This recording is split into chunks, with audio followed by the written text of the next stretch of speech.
오늘 우리에게 주시는 하나님의 말씀 마가복음 1장 9절에서부터 15절까지의 말씀입니다.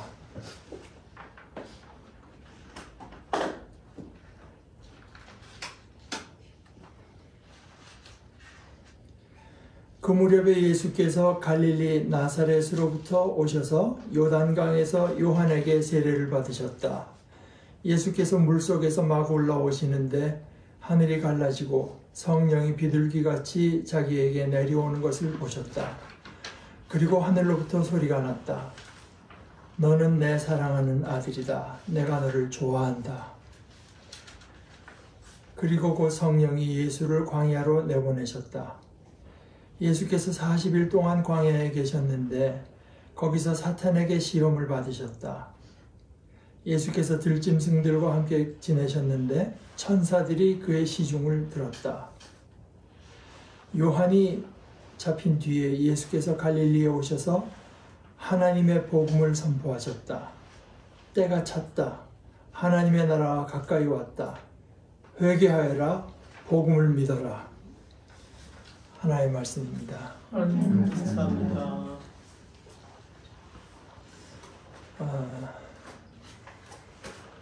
우리들이 10월쯤에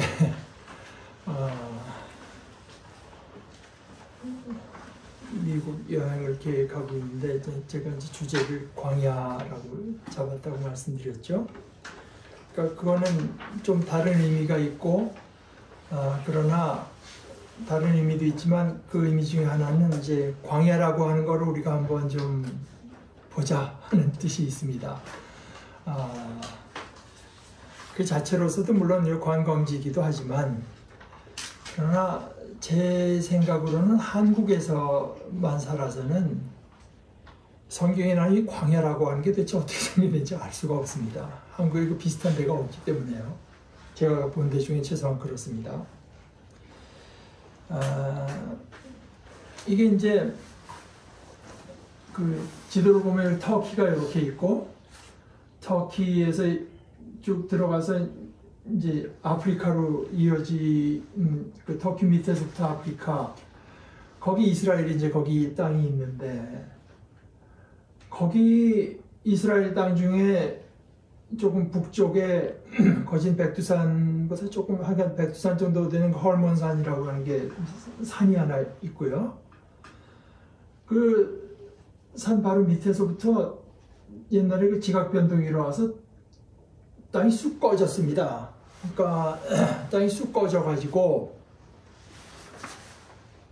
쑥 꺼졌는데 그러니까 문제는 뭐냐면은 헐몬산에서 녹은 물 같은 게 눈 녹은 물 같은 게 쭉 내려오다가 갈 데가 없는 거예요. 제일 낮은 데 고에 있게 되는 거죠.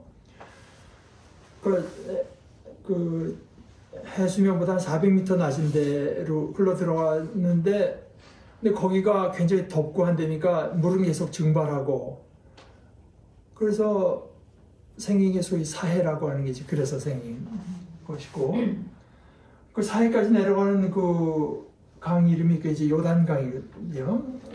그 발원 물이 시작되는 발원지가 단이라고 하는 도시고 요는 뭐뭐스로부터 하는데 단으로부터 이제 흘러내려가는 강이 요단강입니다. 그러니까 이제 아프리카 북동쪽 거기가 이집트가 아니겠습니까? 거기 이스라엘 백성들이 이제 거기서 고초를 겪다가 하나님께서 모세라는 지도자를 보내가지고 그 사람들이 이집트로부터 이제 나오는 것, 탈출해 나오는 것이 소위 그 출애굽이죠. 이집트의 한자 말이 애굽이니까 영어로 엑소더스라고 출애굽해가지고 하나님께서 그들에게 가지셨던 뜻은 이제 그 지중해 그쪽 사람이 살 수 있는 그쪽으로 보낼 뜻이 있으셨지만 이 사람들이 사실 거기까지 뭐 거리가 그렇게 긴 데가 아닌데 지금도 뭐 이스라엘 사람들이 지금 그 팔레스타인 사람들 공격 그 가자니 뭐 하는데 그거 뭐 얼마 안 되고 그 이집트까지 얼마 안 되거든요.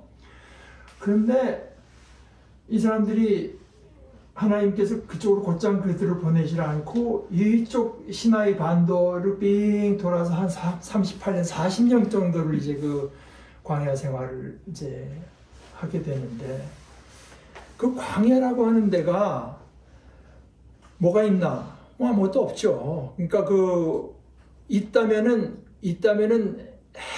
태양 에너지가 엄청나게 쏟아져 나오는 데죠. 그래서 아마 거기는 그 땅은 에너지를 굉장히 많이 갖고 있는 땅이라고 이제 생각하는 것 같아요.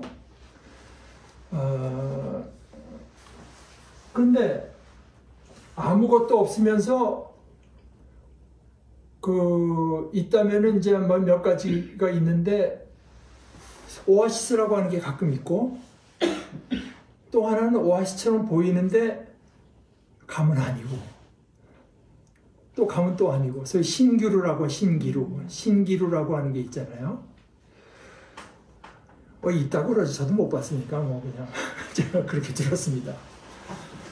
그리고 전갈, 이 방울뱀, 이런 그 아주 해로운 것들이 있겠죠. 거기서 뭐 각박하게 살다 보니 그게 이제 방울뱀 같은 것도 독도 세고 하잖아요. 근데 이스라엘 백성이 뭐 수십만, 어떤 사람 크게 잡으면 100만이 넘는다고 보는 사람도 있지만, 그 사람들이 빠져나와서 그래서 뭘 먹고 삽니까? 갖고 나온 이제 가축 뭐 먹고 살면서 먹을 게 없어지니까 하나님께 막 부르짖으니까 하나님께서 그때부터 아침에 일어나서 가보면 이게 뭐 이상한 게 있어가지고 먹어보니까 먹을만하다. 그래서 이제 그것이 이스라엘 백성이 거진 한 40년 동안 그걸 먹고 이제 지내는데, 아침마다.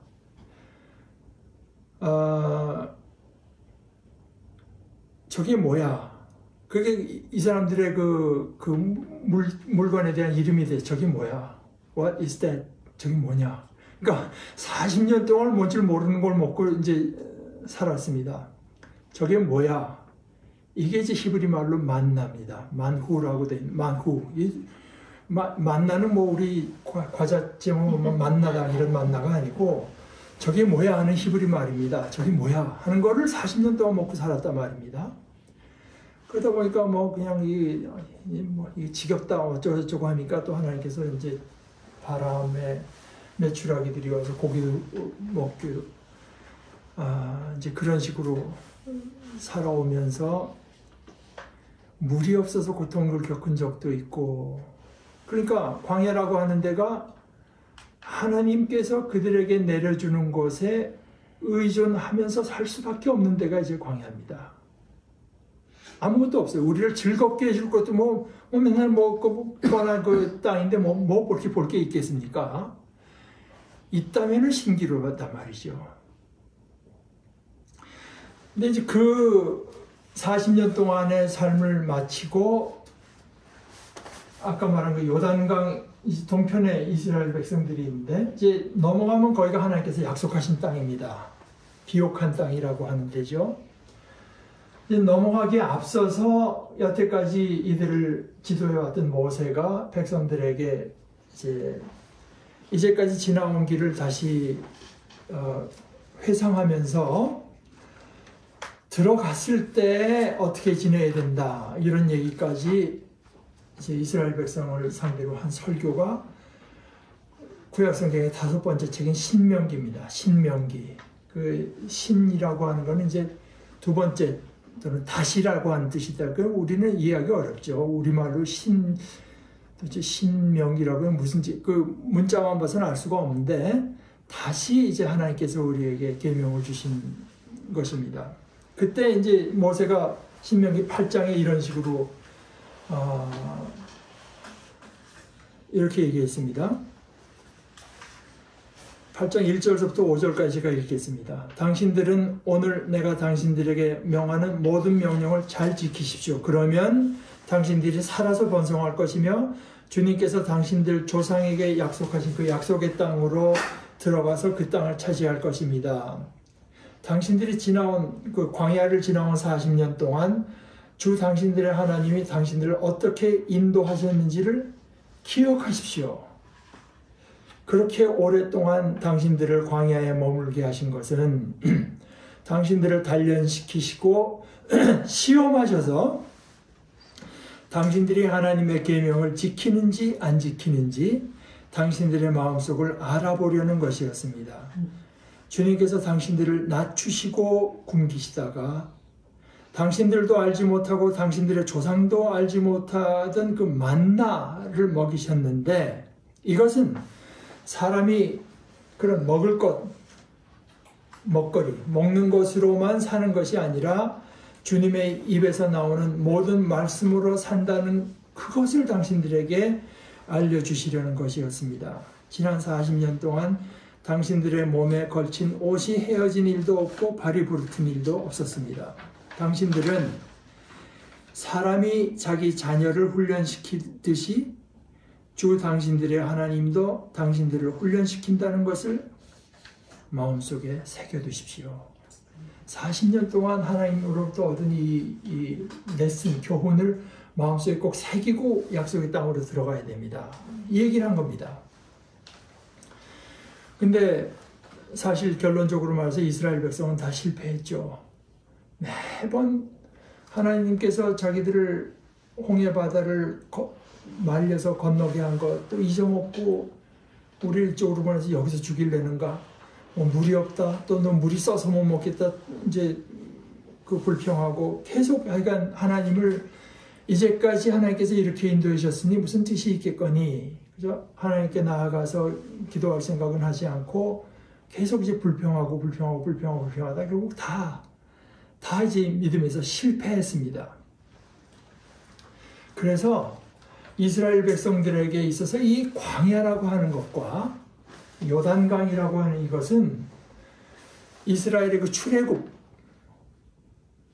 엑소더스, 이집트에서 빠져나온 일에 대한 강력한 기억이 있는 장소입니다.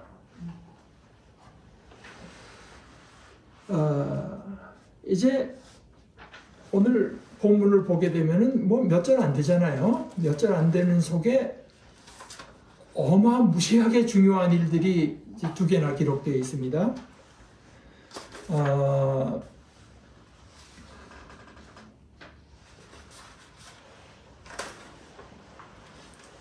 첫째는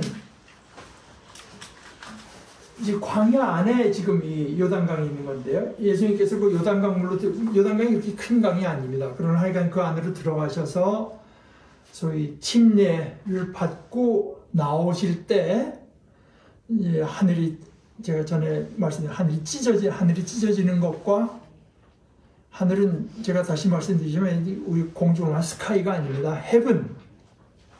제가 몇 주 전에 임윤찬이 영화를 보니까 이 친구가 자기가 누구를 염두에 두고 연주하느냐 그랬더니 자기는 내 마음을 열어놓을 따름이고 하늘에 있는 위대한 음악가들을 상대하면서 연주한다고 했는데 지금 스카이라고 그러더군요. 스카이. 그 스카이가 아니고 헤븐입니다.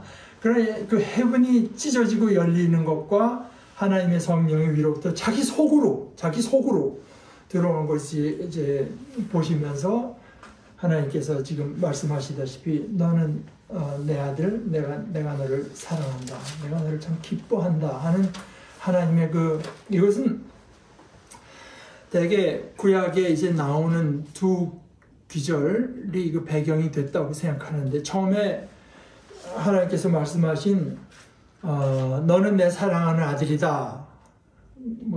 사실 너는 내 아들이다 하는 것은 시편 2편에서 옛날에 이스라엘에서 왕이 취임할 때 대관식하고 그 취임식에 하나님께서 그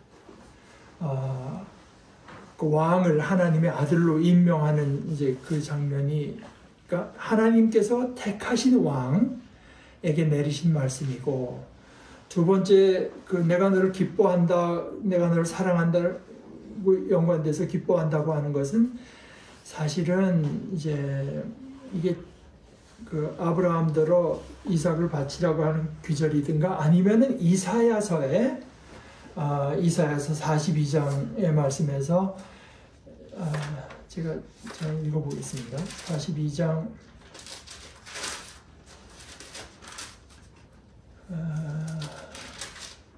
1절에 이렇게 말합니다.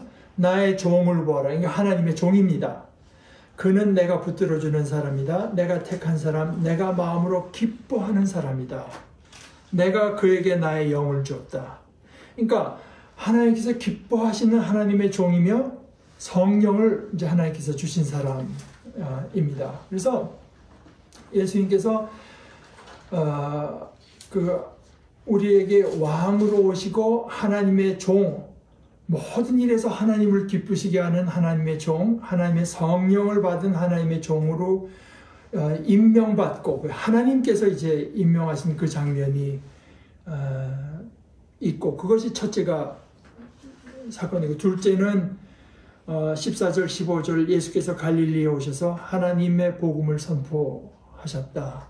그러니까 예수님께서 드디어 우리 인간들을 위한 사역 일을 시작하신 이 어마무시하게 중요한 두 사건이 짧은 글에 아주 짧게 기록되어 있고, 제가 오늘 좀 집중적으로 보고자 하는 것은 그렇게까지 소위 드라마틱하지 않지만 성령께서 예수님을 광야로 내보내셔서 거기서 40일 동안 계시면서 사탄에게 시험 받으신 이야기가 그 사이에 기록되어 있습니다. 이것은 마치 그 출애굽기 19장에 보면은 이것은 뭐냐 하면은 이제 이스라엘 백성이 모세의 지도를 받아서 인도함을 받아서 이제 광야로 나왔는데요. 그때 하나님께서 이스라엘 백성하고 이제 계약을 체결하는 장면이 있습니다. 언약을 체결해요. 그러면서 그 하나님께서 약속하신 게 뭐냐 하면 그들에게 말씀하신 내용이 뭐냐 하면은 내가 마치 어미 독수리가 그 날개로 새끼를 업어 나르듯이 내가 너희를 인도해서 이제 여기까지 데려온 것을 너희가 다 봤다. 그러면서 이제 너희가 정말로 내 말을 듣고 내가 세워준 이 언약, 계약 내용, 갑은 을에게 어떻게 하고 그러면 을은 갑에게 어떻게 하고 이 내용을 지키면 너희는 모든 민족 가운데에서 내 보물이 될 것이고, 그러면서 너희는 내가 선택한 백성이 되고, 6절에 가서 말하기를 너희의 나라는 나를 섬기는 제사장 나라가 되고, 너희는 거룩한 민족, 거룩한 민족이라고 하나님께 속한 민족이 된다는 뜻입니다. 너희는 이 온 피조물 앞에서 하나님과 그 피조물 사이에 있는 제사장 나라가 된다. 너희는 내게 속한 민족이 된다. 하나님께서 이스라엘 백성을 그렇게 하나님의 백성으로 임명하시고 나서 약속의 땅으로 들어가기 전에 40년의 광야 생활을 지냈는데, 이것이 모세가 아까 말씀드린 대로 모세 말로는 그게 하나님의 시험 기간이었다. 광야에서 하나님께서 40년 동안 너희를 시험하신 것을 기억해라. 40년 동안 지내면서 너희를 낮추신 것을 기억해라. 너희의 생명이 하나님께 달려있다고 하는 40년 동안 너희 마음속에 새겨주신 그 교훈을 너희가 마음속에 반드시 새겨야 된다. 이 얘기를 한 것처럼 예수님께서 이제 메시아로 임명받으시고 나서 한 것은 광야로 가셨는데요. 광야로 예수님께서 혼자 가셨다고 하지 않고 성령께서 하나님의 영이 예수를 광야로 이게 아주 강권해서 던진다고 하는 말이 거기 들어있는데요. 그냥 내쫓았다. 예수님께서 가기 싫은데 보낸 것은 아니지만 예수님의 그 자원하는 심령에다가 하나님의 강권하심이 합쳐져서 광야로 들어갑니다. 광야로 들어가요. 이것은 예수님은 하나님의 백성을 대표하는 메시아로서, 구원자로서 메시아 이스라엘 백성이 한 것과 똑같은 일을 겪으시는 것입니다. 말하자면 광야로 들어가셔서 시험을 겪으세요. 이 광야는 그런 의미에서 첫 번째 출애굽한 모든 이스라엘 백성들이 실패했지만 이제 새로운 출애굽, 두 번째 출애굽, 죄로부터 벗어나는 이 일에서 예수님께서는 시험에 승리하셔가지고 승리하신 메시아로서 이제 우리에게 하나님의 나라를 선포하고 가져다 주시는 분으로서 나타나는 것입니다. 그러니까 광야와 요단 여기는 아주 강력한 출애굽의 기억이 이스라엘 백성들에게 있는 곳인데 예수님께서는 요단에서 이제 세례 받으시고 광야에서 사실 그 출애굽 애당초 모세와 빠져나왔을 때만 해도 이스라엘 백성들 속에 그런 생각까지는 없었지만 예수님 당시의 유대인들이 대개 갖고 있던 생각은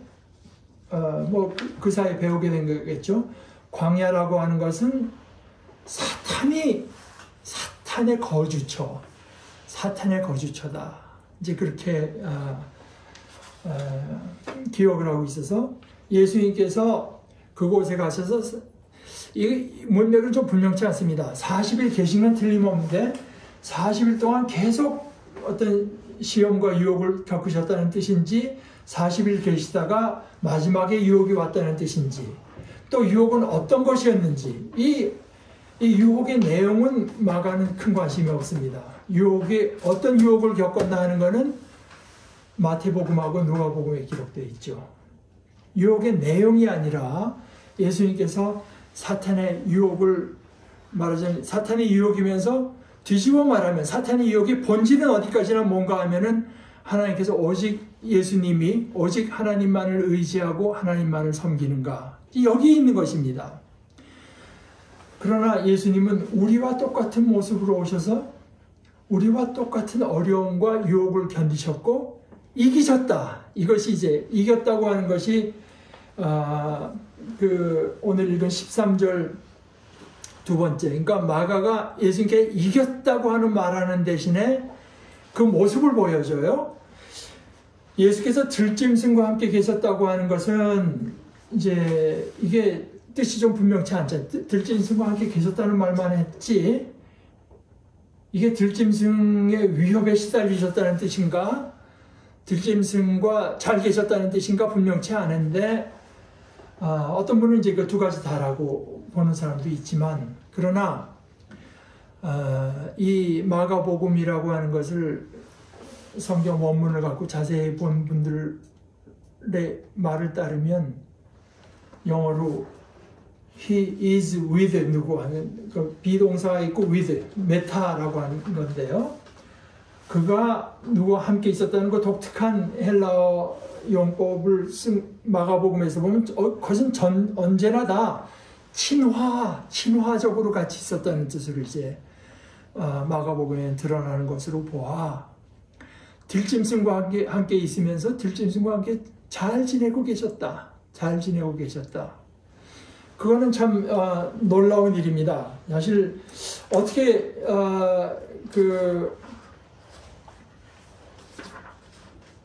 예를 들어서 아까도 말씀드렸다시피 마가복음의 이 내용은 이사야서의 배경이 아주 강하게 드러나는데 예를 들어서 이거 우리가 어떻게 받아들일 건가 보면은 이스라엘 사람들의 본래 생각도 첫 사람 아담과 하와가 타락하기 전에는 짐승들하고 아무 문제도 없었다. 잘 지냈다는 생각이 있을 뿐만 아니라 타락한 뒤에도 하나님께서 오셔서 우리를 온전한 하나님의 평안, 샬롬으로 이끄셨을 때 그 샬롬의 모습은 역시 제가 즐겨 인용하는 이사야서 11장 6절에서 이사야 두 번을 이야기를 하는데 11장 6절에서 9절에서는 이렇게 말하죠. 그때 하나님의 구원이 이루어질 때 샬롬에 우리가 평안에 들어갔을 때 그때에는 이리가 어린 양과 함께 살며 표범이 새끼 염소와 함께 누우며 송아지와 새끼 사자와 살진 짐승이 함께 풀을 뜯고 어린아이가 그것들을 이끌고 다닌다.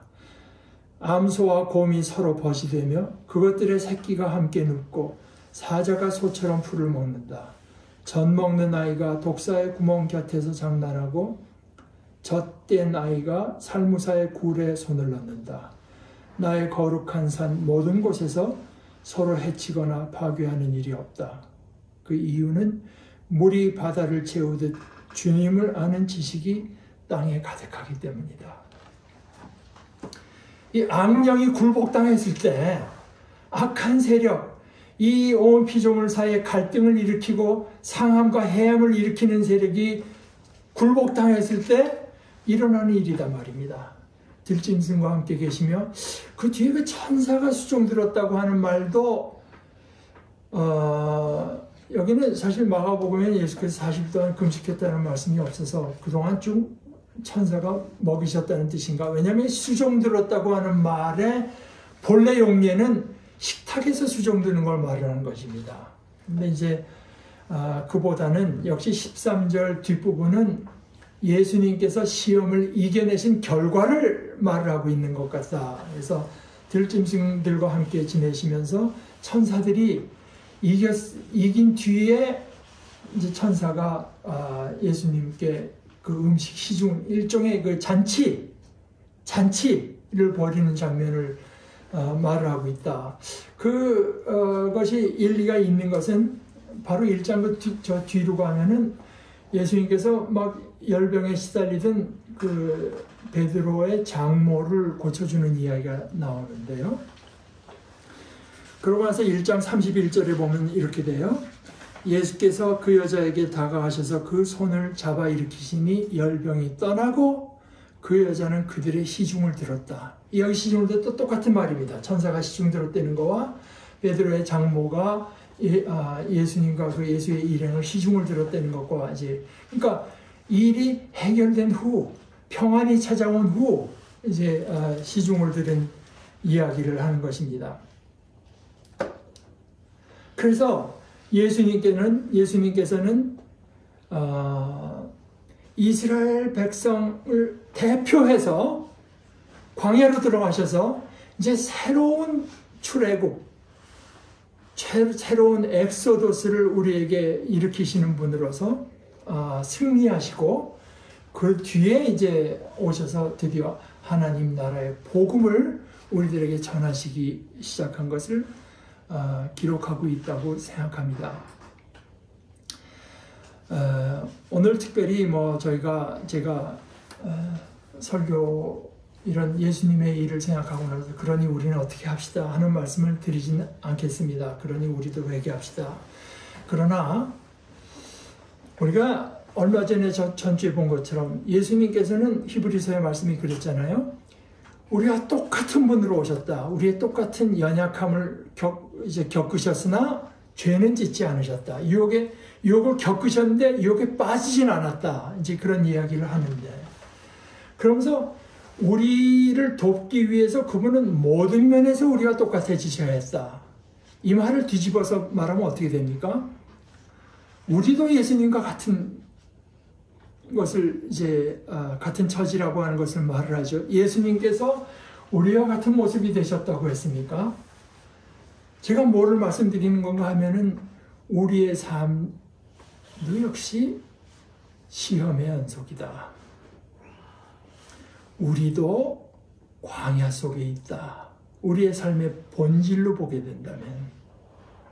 그렇기 때문에 예수님께서 우리는 광야 아닌데 예수님께서 혼자 광야로 가신 게 아니라 예수님께서 보시기에 우리 인간의 본질적인 모습이 광야에 있는 모습과 같기 때문에 예수님께서 광야로 가신 거다 말입니다.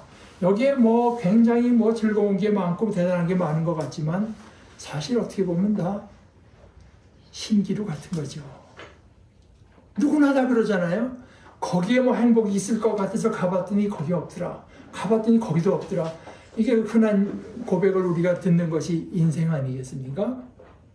그리고 그 속에 우리를 해치는 것들, 해하는 것들, 상하게 하는 것들은 얼마나 많습니까? 그 속에서 특별히 예수를 주로 고백한 우리들을 하나님께서는 우리들이 정말 마음속으로 하나님을 굳게 믿고 의지하는지 아닌지, 우리의 삶이 그저 그냥 시시껍절한 삶이 아니라 하나님께서 우리가 되기를 원하는 그 귀한 삶이 전적으로 하나님과의 관계에 달려있다고 하는 것을 우리가 붙들고 사는지 아닌지를 테스트하는 것이 우리의 인생이다 말입니다. 그래서 예수님께서 우리를 찾아오신 것은 우리를 무슨 이 남산교회 교인 만들기 위해서가 아닙니다. 기독교인을 위해서 만드니까 어떤 종교인을 만드시기 위해서 예수님께서 오신 게 아닙니다. 종교인을 위해서 만들기 위해서 오신 거라면 예수님께서 메시아로 임명받은 뒤에 회당으로 가시거나 성전으로 가셨겠죠. 예수님은 회당으로 가신 것도 아니고 성전으로 가신 것도 아니고 광야로 가셨어요. 광야로. 우리가 헷갈리는 그곳, 우리가 위협받는 그곳, 우리가 어떻게 해서든지 우리의 이 안 될 줄 알면서도 뭔가 우리를 좀 안전하게 하고 싶어서 뭘 해야 되지 않을까 생각하는 그곳. 그러나 사실은 그곳에 하나님을 의지함으로써만 참된 안전과 생명이 보장되는 그곳에 있다고 하는 것. 헷갈려하는 우리들을 돕기 위해서 우리의 삶이 광야라고 하는 것. 예수님께서 회당과 성전으로 가신 것이 아니라 광야로 가셨다고 하는 걸 기억하시고, 둘째는 어떻게 생각하면 뻔한 얘기지만 예수님께서는 그곳에 혼자, 여러 동료들과 함께 가신 것이 아니라 혼자. 사실 우리는 서로 혼자라고 하는 걸 알면 알수록 서로를 다 불쌍히 여기면서 위로하고 돕고 복도 다 줘야 되지만, 그러나 결국 최종적으로 죽음이라고 하는 것이 이것을 분명히 우리에게 보여주는 거지만, 결국 우리에게 닥친 시험은 우리가 혼자 겪는 거 아니겠습니까? 혼자 겪되 하나님을 의지할 때 하나님의 천사가 우리에게 수송되는 일이 생겨나고, 우리가 하나님의 어떤 샬롬, 평안을 이제 맛보게 되는 것을 이 짧은 기록 가운데 나타난 일이지만, 우리가 오늘 다시 살펴보면서 특별히 사순절의 기간 동안에 예수님께서 고난받으셨다고 하는 것, 광야로 들어가셔서, 그리고 예수님께서 이겨내셨다고 하는 것, 예수님께서는 홀로 광야로 들어가셔서 그 모든 시험을 겪으시고 우리를 위해서 이겨내셨다고 하는 것을 좀 깊이 묵상하는 시간이 됐으면 좋겠습니다. 같이 기도하십시다. 하나님 아버지, 저희들은 믿음이 없고 하나님께서 저희를 돕는 것보다 저희 가진 이 작은 재주와 작은 연주를 가지고 우리들의 삶이 마치 더 든든해질 수 있고 안전해질 것 같은 이 어처구니 없는 어리석음을 안고 살아갑니다. 그러나 하나님께서는 이 여러 가지 테스트를 통해서 우리의 마음을 드러내시고 또한 주님께로 이끌어 주시는 것을 감사합니다. 주님의 모습 가운데 우리의 모습을 보게 하시고, 주님은 바로 이런 연약한 우리들을 위해서 우리를 찾아오신 우리 자신의 구주 되신 것을 더 새롭고 더 깊이 깨닫고 그것에 의지하게 되는 저희들 되도록 저희들의 속사람을 주님 또한 지켜주시옵소서. 예수님의 이름으로 기도합니다. 아멘.